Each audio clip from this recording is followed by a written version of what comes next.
Hey, hi, and hello, everyone. Anthony Fantano here, the internet's busiest music nerd. Hope you're doing well. What you're about to watch here is a compilation video of a bunch of interactions and clips that have been pulled together from a new NTS show that I've been doing called Call Me Maybe. It's a live call-in show where people hit me up over the hello phone, the internet really, in order to pick my brain about a variety of different music topics. We talk, we inquire, we hash it out. That's how it goes. It's a good time. We've been doing monthly episodes. There are a few more on the way as well. Link in the description box for more information on that. But yes, without any further ado, here is the series of clips from Call Me Maybe episodes 1 and 2. Oh, we have somebody on the line. Okay, well let's see. We're really experimenting here. I just wanted to chat about my favorite album of the year by Shirley Bassey. Have you heard of her? No, I haven't. I'm going to write down that name right now. Shirley, is it Bassey? Bassy? I can't remember. Okay, well, what's the name of the album? And I Love You So, and it's wonderful. Love You So. What genre lane is it in? What is it? Tell me. Welsh pop music. Okay, Welsh pop music. I'm down to check it out. Welsh. You know Wales? Music. I do not know Wales well. I haven't been there personally. Not the creature, the country. Yeah, no, I know. I'm aware. I'm not that out of touch, okay? I mean, I'm a little out of touch, but, you know, I'm not that out of touch. It's a very good album. Mm-hmm. I would recommend it. And she means a lot to us in Wales, you see, Shirley. Like, a bit like Tom Jones, but not so crap. Oh, okay. How do you feel like this fits against the rest of her? I imagine this is an artist that has a pretty long and storied catalog from how you're describing her. A very long catalogue. She did one of the James Bond anthems. Okay. How does this record measure up against her other albums, would you say? I don't really know, but I like it a lot. Okay. Everybody in chat is going wild over you popping on the call. It's because they love Shirley Bassey. Obviously, there was this untapped fandom in the chat that I just didn't know was there, and it was lying dormant, and you brought it out. I think the problem is that you focus too much on the modern music. It's true, and you know, it becomes more and more cringe of me to do so as I get older and older and older. But I mean, you know, honestly, I feel like that's kind of like my angle. I feel like that's where I thrive. I'm going to be 60 and wondering, like, you know, what is this new 20-something pop artist doing? That's going to be my concern. I don't like the Beatles. I think they're horrible. You know, honestly, valid. Go off, Queen. I have a question for you about the Drake versus Kendrick drama, if you're good to chat about that. Okay, first off, are you the guy, or do you know the guy who vandalized the OVO store? Is it you? I am not the guy, unfortunately. Are you sure? Do you know the guy? No, I do not know the guy. I will say I am definitely surprised to see that. And it definitely feeds into my question. You know, it's very clear to me from this drama that Kendrick hates Drake, right? In a very explicit, literal way. Yeah. And Kendrick is using his influence to perpetuate that hate. Yeah. And Kendrick has talked in his past about, you know, this concept of misusing your influence, right? And now that we're seeing, you know, the OVO store get vandalized, now that, you know, there was a story about there being a shooting outside Drake's house, you know, the internet discourse is like entirely shifted to calling Drake like a pedo. You know, do you see this as a misuse of influence? Do you see this as justice? Is this like a necessary correction for the industry? You know, how do you view, you know, this extreme shift and you know, event that we're seeing within the industry right now? You know, this beef went very personal very fast.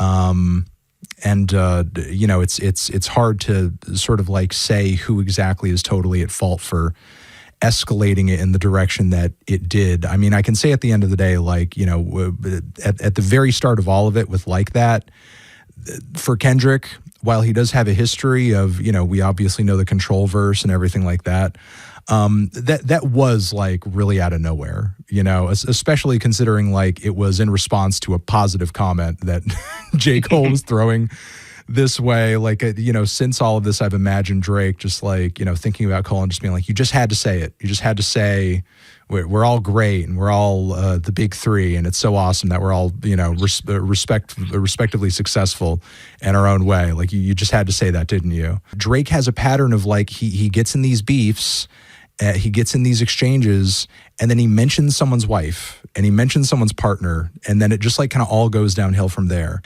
Through Drake's antics and the AI Tupac thing and so on and so forth, like he was like really kind of openly shitting on the West Coast in a way. A lot of rappers and a lot of rap fans still see, even with Drake being as dominant as he is, still see hip hop as an American institution. And if you're going to, go at the root of that, and you're going to go at the artists who paved the way for that, and you're going to sort of like not just attack one of the most respected artists in the genre, but also its idols at the same time, while dodging some very embarrassing allegations, people are going to have some stuff to say about that. The beef of the century, is it over? Is it still ongoing? I think it's over at this point. Even though some people are obviously taking it too far, we're talking about that and anything else that comes up in the calls, anything you guys want to discuss music-wise. I believe we have Josh on the line. Josh, hello, are you there? Hi, I'm here. Nice to be here. Josh, how are you doing? Yeah, all good, man. How are you doing? Good. Thank you for coming through. What do you have to say? No worries. I really just wanted to ask, in the 2 to 3 weeks that we were kind of waiting for that Kendrick response, I was interested in hearing what you thought that he was kind of doing in that period. Like, do you think that it had something to do with Taylor dropping, as Drake kind of suggested? Do you think that he was kind of preparing or deciding what to do? And do you think that in that time he was basically loading up all these tracks? Given the quickness with which he was able to sort of like act through all of this, I think he was probably preparing as many songs and song ideas as possible and plotting out how he would release them and how he would put them out. I don't think, the idea that he had to, drop Euphoria and then wait for the Drake response and then drop another track immediately after, I don't think that idea just dawns on you, last minute. And obviously given like the depth and conceptual detail of Euphoria and just how good and, well assembled that Alchemist beat is on the track. Again, that's not a song that comes together in a couple days. That's something that he obviously like, had ready, to drop immediately after Drake, did his whole thing. Now, was he kind of preparing this and cooking all of this up since like the moment he dropped like that? I don't know if it's like literally that, insane. Yeah. He would have to be on another level of like hating this man to sort of be planning this out that far in advance. But I think he's probably been, cooking this up since like Push-Ups dropped, most likely. I don't really care about the Kendrick and Drake stuff. I mean, Drake's That's probably fair. a pedo. That's But, fair. I just want to get some takes. Like, what's your take on Fiona Apple?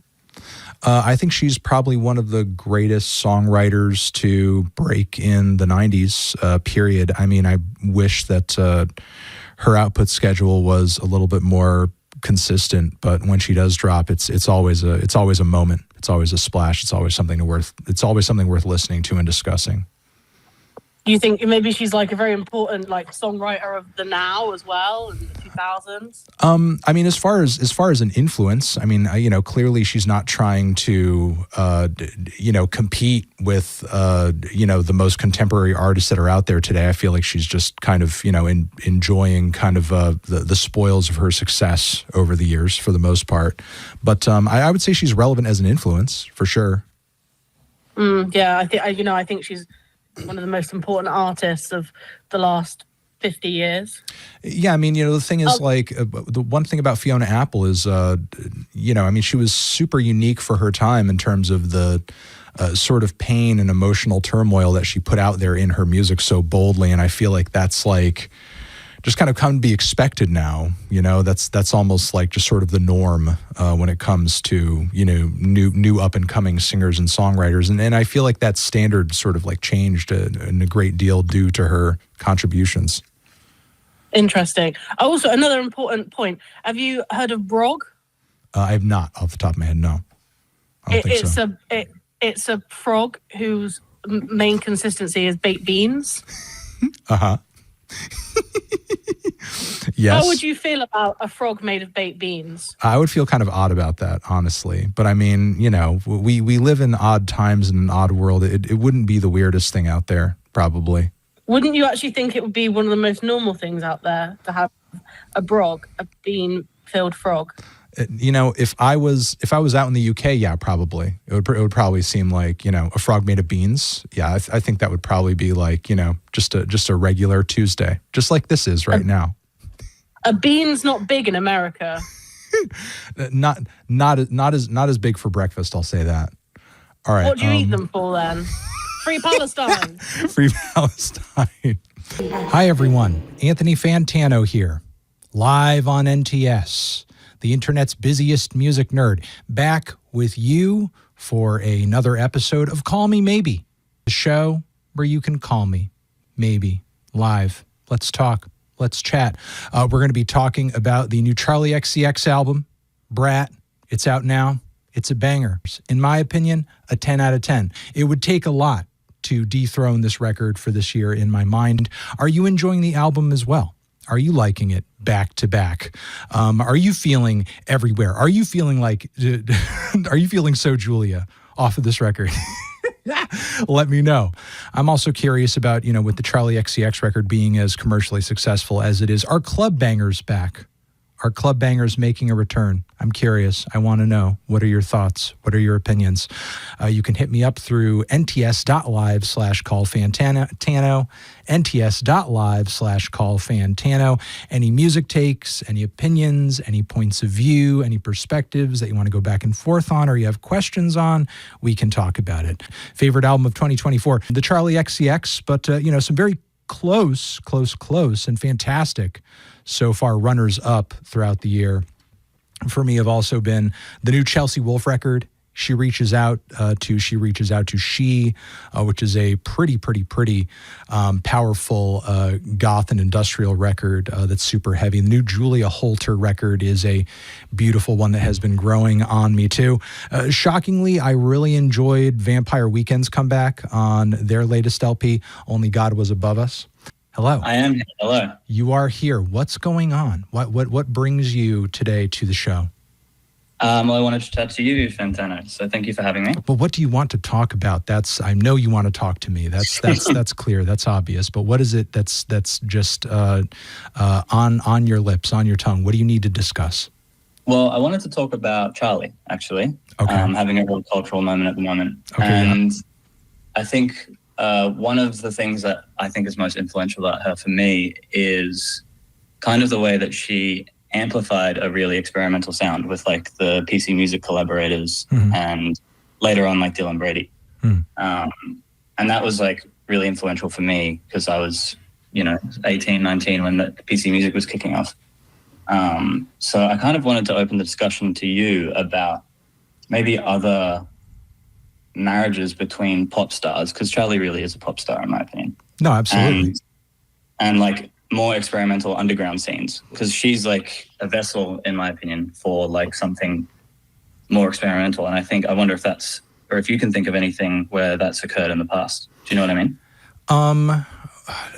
For sure there have to be sort of like other examples that could be thought of or could be, sort of like brought up. But I mean, in my own review, yeah, I said like, Charlie, PC Music was doing their thing. Charlie was doing her thing, like both respectively. And I feel like she just kind of ended up being this really great conduit for what they were trying to achieve. Because obviously, conceptually and aesthetically, they were borrowing a lot from like pop stardom, diva pop, dance pop aesthetics of the 2000s.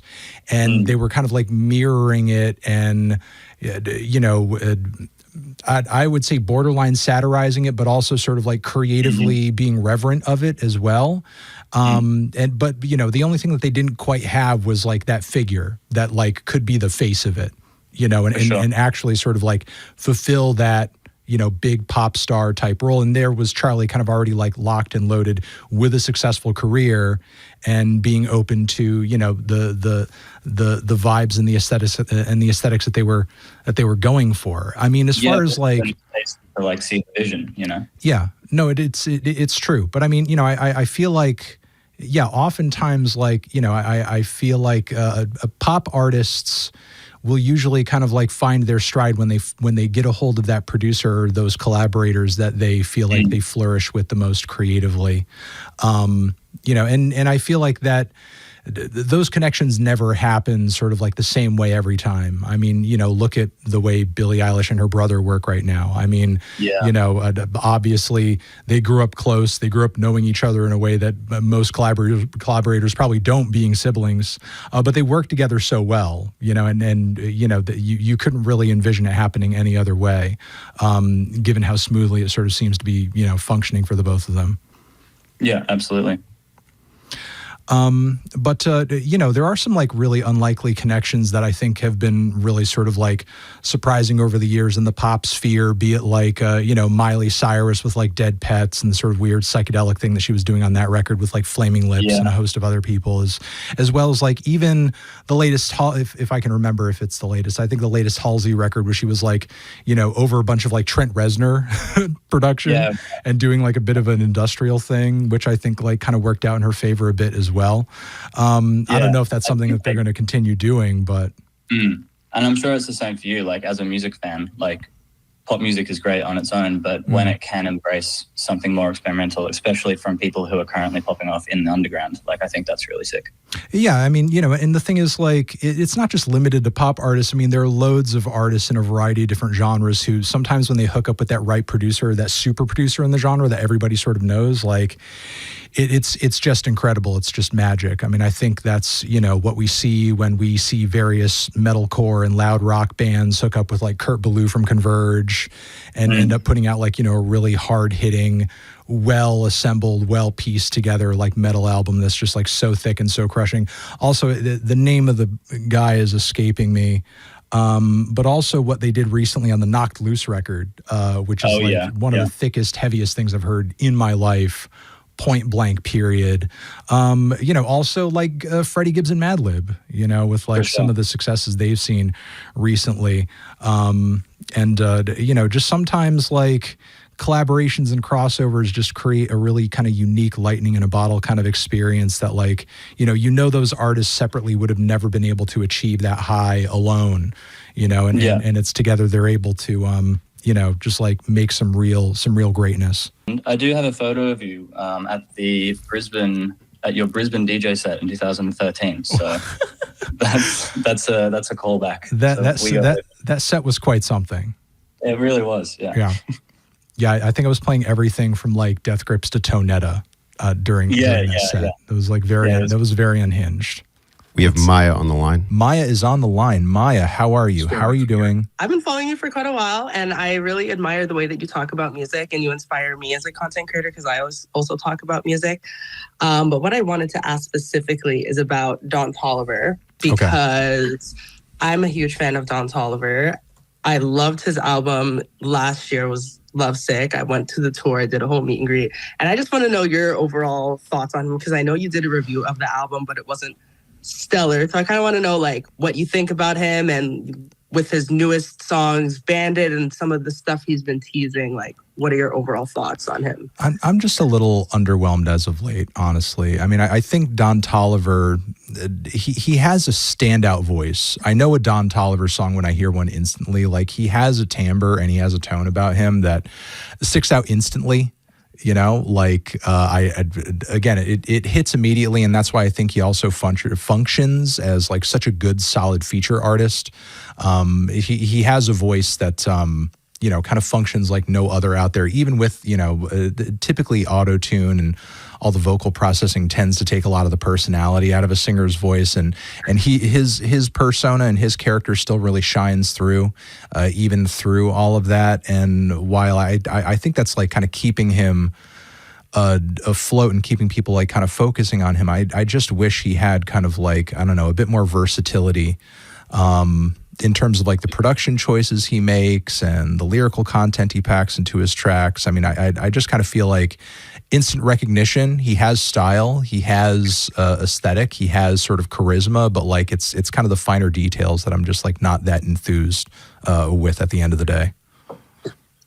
Okay. Fair. What did you think about Bandit as a song, like, overall? I wish, I hate to, never mind. This is a music nerd show, so I'm going to be a music nerd on it. And I mean, honestly, I feel like it was one of his like worst mixed singles in a while. Like it just felt like a little rough. It was aggressive and it hit pretty hard in terms of like his performance and everything. But I feel like the beat could have had maybe a little bit more presence on it.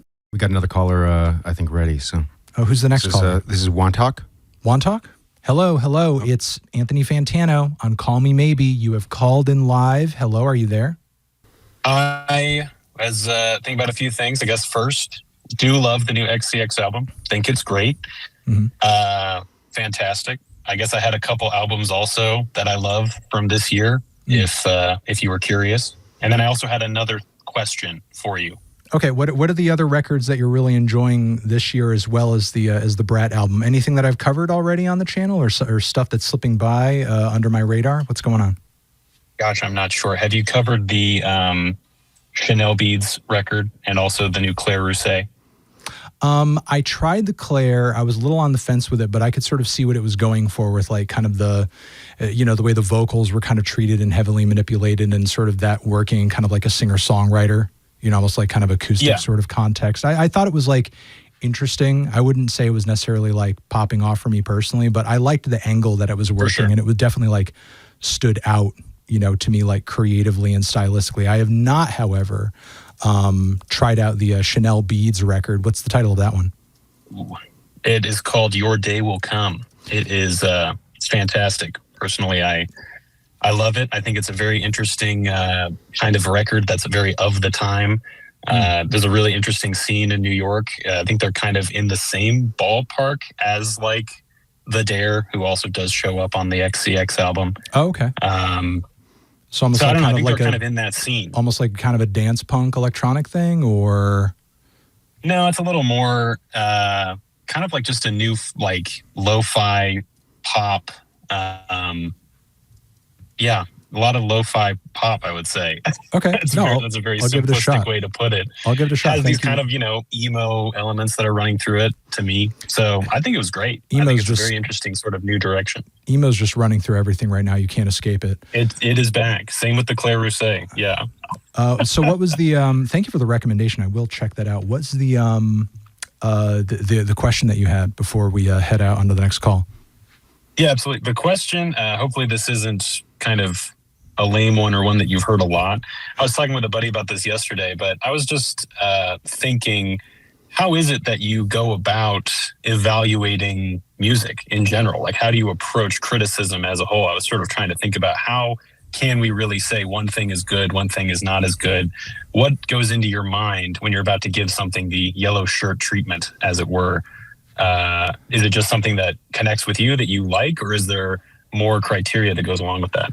I feel like I just try to boil it mostly down to just personal appeal and preference. I feel like doing anything further beyond that, as far as like what makes me score the album higher, what makes me enjoy the album, is kind of just like overthinking it. As far as like, using anything more abstract beyond that is sort of like, a truly judgeable criteria that you could base an album's like sort of success on. I mean, of course, like in the review though, you don't want to turn a blind eye to things like whether or not a record stylistically or contextually is like cutting edge. Like obviously, that's the sort of thing that you want to take note of in the review. But there are lots of albums that may be experimental or out there or unique or weird or special in some way, and that they're kind of like challenging norms or pushing the envelope on some level. But personally, I may not find the music to really be all that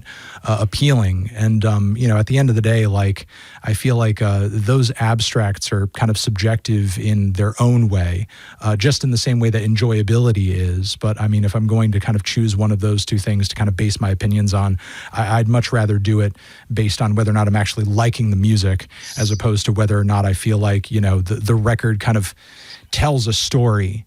I mean, a while back and this was like years and years and years ago, I remember I caught a panel of individuals who will remain nameless, because I don't even remember who was talking about it. And I remember kind of like, being kind of up and coming in what I was doing at the time, and hearing this discussion about like why various albums kind of like get covered on certain websites, and why they get certain press coverage, or what's exciting about kind of pitching a record and doing a positive review and pushing it out there to the public. And one of the sentiments expressed on this panel was like, we love an album that tells a story, and we could sort of like, build a narrative or kind of like a tale around, and so on and so forth, because there's like a lot of good B+ or A- music out there, and but if it doesn't like tell a story, like, so what? Or it's harder to sort of cover or talk about if it doesn't tell a story. And I don't know, for me personally as a music fan, I love a B+ record. I love an A- record. It doesn't matter to me if like the person who made it is some weird, obscure internet hermit who has completely shut themselves off for the world, and you literally know nothing whatsoever about them. And because there's no context, there's no story, there's no anything. To me, if the album is good, I want to talk about it. I don't really, obviously like those other factors and factuals can be interesting and can certainly add to an appeal of a record, or give you some sort of like insight into what the album's about, or like, why the themes of the record are about certain things, or why there might be, references to certain contexts in the modern world that we live in, because obviously, no record is created or exists in a vacuum. But, if even if you have nothing to go on other than just the music, if the music is good and it appeals to you, it's worth talking about, and it's worth celebrating, and it's worth being excited over. So I am calling in, as I said, I'm from India. I'm Indian. And I was wondering, like, what's your experience with Indian music? Because I run radio shows about Indian music in Madison, Wisconsin, when I go there for the spring, and I go to college over there. So I was just like wondering, like, what's your experience with Indian music and sort of Indian adjacent vibes? I would say, like, outside of artists who have sort of like managed to make it over a little bit in the West, not big. There is a local AM station that plays sort of like regularly a pretty decent mix of like old school Indian and also Persian music too, that I vibe to every once in a while. And I've kind of like gotten some recommendations off of that I've sort of like spun on YouTube, one of which is like this kind of like old school throwback like soundtrack cut that's like an interesting mix of not only Indian music but Mexican music too. There's like some mariachi horns in it. I think it goes like Amaria, Amaria. It's like this really insane like 70s cut. But like one, to be completely honest, one Instagram account that I've been like completely obsessed with lately, and I've been meaning to do like more of a deep dive into it. In terms of like the music, the origins of the music, and just sort of like the whole story behind it, is this dude who sort of seems to just like kind of go around, and he does nothing other than just document these huge, insane, like Indian electronic party sound systems. And it's just like dozens and dozens and dozens of speakers and tweeters just like all stacked on top of each other with like these insane freaking just like truck straps that you would use to carry like a heavy load on like a payload, or just like strapping it. So it's dozens of speakers all strapped together, and behind them they'll have like, tons of amplifiers like pumping into all the speakers, and they're just like blasting the loudest, just like crazy Southeast Asian like bangers that like just the crazy stuff you've ever heard in your life. And people are just like kind of staying around and vibe, and they look at the speaker systems and everything, and it just looks crazy.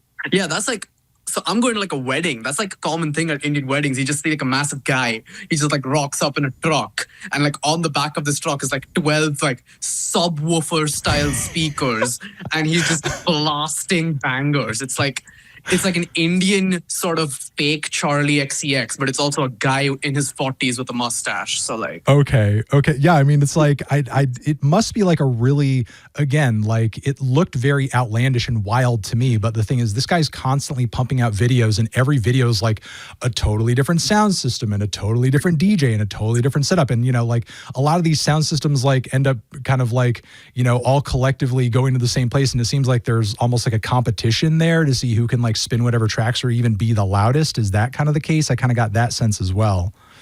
Yes. Oh, it's absolutely. So like currently, a lot of studies have put like times like you can't put like something on a speaker past like 10 p.m. in my city. Okay. And, okay. Oh, that doesn't stop people from trying. Like that's not. Okay. So the noise. So screw the noise ordinances essentially. Yeah. I mean, I agree though. Yeah. It's like, why do I, like, if it's at like 10 p.m. and there's like a metal show going on, like, right. What kind of metal shows ending at 10? Okay, yeah, I found the account. It's Debashis and Friends. I may be pronouncing that incorrectly. I love the pronunciation of Debashis. Yeah, sorry about that. You know, he seems to be a DJ himself, but it's DEBA_SHIS_07. And, you know, again, he has tens of thousands of followers. And whenever these videos crop up in my feed, and it's often because I watch them all the way through, or I like them, or I interact on some level, like I'm just blown away by the speaker systems, the sound, the noise, the everything. And it seems like such a, you know, whatever you want to call it. Like, it seems like it's really dense, it's really rich, and there's a lot going on. And it just like, you know, I would love to be sort of in the midst of kind of like that chaos at some point and just like kind of experience it in person, because it just even seems wild in and of itself, just looking at it through the phone. Hey, I mean, if you need an invite to like an Indian wedding, I got you. Okay. At anthony@theneedledrop.com, that's my email. You know, like hit me up with an invite. I would love to either do that, or if, you know, you have any kind of to sort of like bring me to one of these parties, like that would be insane. Yeah. Hell yeah. And there you have it, the Call Me Maybe clip show of the first 2 episodes that have been done so far. Thank you very much for watching. Over here next to my head is another video that you can check out. Hit that up, or the link to subscribe to the channel. Shout out one more time to NTS. Thank you for hosting me and the show. We will see you guys in the next one. And again, check the description box down below for information on catching the next episode of Call Me Maybe.